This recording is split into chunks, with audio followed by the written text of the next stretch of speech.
confinament d'aquests dies es fa molt més evident en la gent gran. La pandèmia ha augmentat el risc de la gent gran de patir soledat no desitjada. La manca de contacte emocional està provocant nombrosos casos de problemes cognitius. Les entitats del tercer sector fan una crida d'alerta en el Dia de la Gent Gran. Avui, sindicats i entitats han reivindicat a la plaça de Sant Jaume els drets per als més grans. Aquesta reflexió ha de ser profunda i és absolutament necessària. La gent gran és el reflexe del que som nosaltres. Nosaltres serem gent gran en un futur. Hi ha més de 700.000 persones vivint soles. Un 42% tenen més de 67 anys.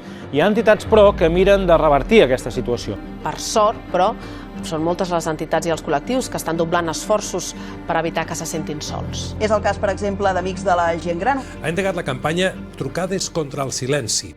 Des d'Amics de la Gent Gran llancem la campanya Aquest aïllament el superem amb les persones grans. Vos vull xerrar de telefonades contra el silenci. Aquesta és la campanya que ha posat en marxa a Amics de la Gent Gran. La convido a que s'arregli, a que es maquilli. Converses que han esdevingut tota una amistat a prova de virus. Com fa l'Anna, cada dia amb la Juliana. Roses i flors per alegrar àvies i avis. Us felicito aquest Sant Jordi. Aquesta rosa va per la Carmen, per l'Amèlia, per la Teresa. Panses i figues i mel i mató. Sí, senyora. Ara no se poden abraçar, però Trucades contra el silenci vol incentivar la comunicació diària amb els més de 2.000 usuaris. Soc la Sílvia Martínez, soc voluntària d'Amics de la Gent Gran.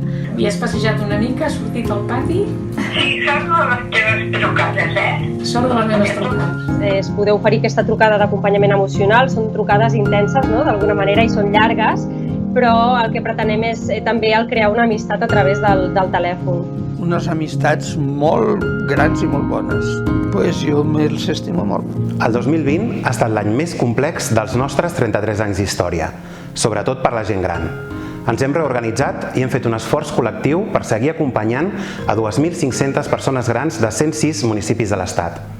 Gràcies a tots i a totes per fer-ho possible. Gràcies a les 2.680 persones voluntàries. Gràcies a les quasi 5.000 persones sòcies i donants. I gràcies a les 81 entitats, administracions públiques i empreses que ens heu recolzat. Aquest 2021 l'hem encetat amb il·lusió i amb un clar convenciment. En les situacions més complexes, la solidaritat és la millor resposta. Comptem amb tu.